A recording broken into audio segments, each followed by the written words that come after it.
جی وعلیکم السلام ورحمۃ اللہ۔ آپ نے یہ سوال پوچھا ہے صلاۃ الکسوف کا طریقہ، یہ صحیح بخاری کی حدیث ہے، میں نے آپ کو سینڈ کی ہے۔ تو اس میں صلاۃ الکسوف کا مکمل طریقہ کار بیان ہوا ہے۔ آپ کا فرمان ہے نبی مکرم صلی اللہ علیہ وسلم کے زمانے میں سورج کو گرہن لگا تھا، تو آپ نے فرمایا تھا کہ یہ سورج چاند اللہ رب العزت کی نشانیوں میں سے نشانیاں ہیں، یہ کسی کی زندگی یا موت کی وجہ سے ان کو گرہن نہیں لگتا، بلکہ اللہ احکم الحاکمین یہ دکھاتا ہے کہ جو اللہ رب العزت ان کا وقتی طور پر نور ختم کر سکتا ہے، وہ ہمیشہ کے لیے اس نظام کو ختم کرنا اور دوبارہ سے انسانوں کو پیدا کرنا اس کے لیے کوئی مشکل نہیں ہے۔ تو آپ کے زمانے میں گرہن لگا تو آپ نے 2 رکعتیں پڑھی تھیں، 2 رکعتوں میں 4 رکوع تھے۔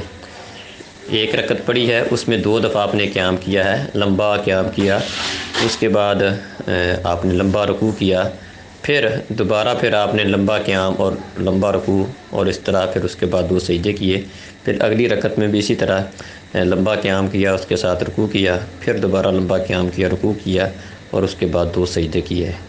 تو گویا کہ اس میں 2 کے اندر 2 رکوع تھے اور 4 قیام تھے، 4 رکوع تھے اور 4 ہی قیام تھے۔ یہ صلاۃ الکسوف کا طریقہ کار ہے۔ تو باقی اسی طرح سجدہ جو ہم نمازوں میں جس طرح کرتے ہیں، باقی جو ہے وہ اسی طرح کیا تھا۔